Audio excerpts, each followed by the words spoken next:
దిలీపుని కథ, పురాణ కథ.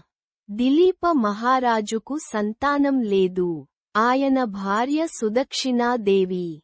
మహారాజు పిల్లలు లేరనే తన బాధను గురువైన వశిష్ఠునికి చెప్పుకున్నాడు. గురువు ఆయనకు నందిని అనే ఒక ఆవును చూపించి దానికి సేవ చేయమన్నాడు.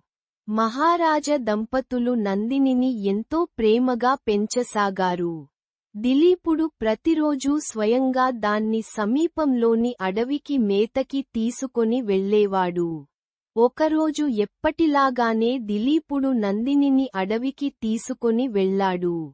నందిని మేత మేస్తూ దారి తప్పి ఒక సింహం గుహలోకి వెళ్ళింది. నందినిని చూసిన సింహం తనకు ఆహారం దొరికిందని సంబరపడింది. దానిని తినబోయింది. నందిని అరుపులు విన్న దిలీపుడు పరుగున గుహవద్దకు వచ్చాడు. ఆవును విడిచిపెట్టమని సింహాన్ని కోరాడు. సింహం నవ్వి, "ఓ మహారాజా! నేను ఆకులు, గడ్డి తిని బతకలేను. నా ఆహారం జంతువులే కదా. దేశాన్ని ఏలే రాజువు. నీకు తెలియదా? మరి నన్ను ఏం తిని బతకమంటావు? నువ్వే చెప్పు" అంది. రాజు ఒక్క క్షణం ఆలోచించాడు. సింహం వైపు చూసి, "ఈ గోమాతను కన్నబిడ్డలా చూసుకుంటానని మా గురువుగారికి మాటిచ్చాను. దయ ఉంచి గోమాతను విడిచిపెట్టు. దానికి బదులు నన్ను నీ ఆహారంగా స్వీకరించు" అని ప్రాధేయపడ్డాడు. దిలీపుని మాటలు విని సింహం ఆశ్చర్యపోయింది. "నీవు బతికి ఉంటే 1000 ఆవులను దానం చేయగలవు.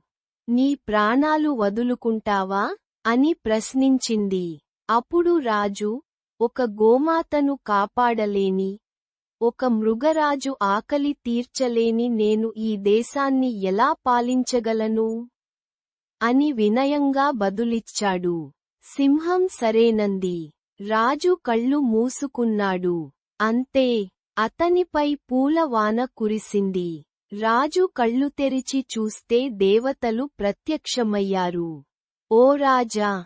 నీ ధర్మనిరతిని పరీక్షించడానికే మేము ఈ సింహాన్ని సృష్టించాము.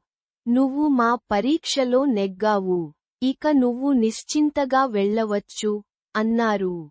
మహారాజు వారికి నమస్కరించి నందినిని తీసుకొని ఇంటికి వెళ్ళాడు. కొన్నాళ్లకు రాజుకు ఒక కుమారుడు జన్మించాడు.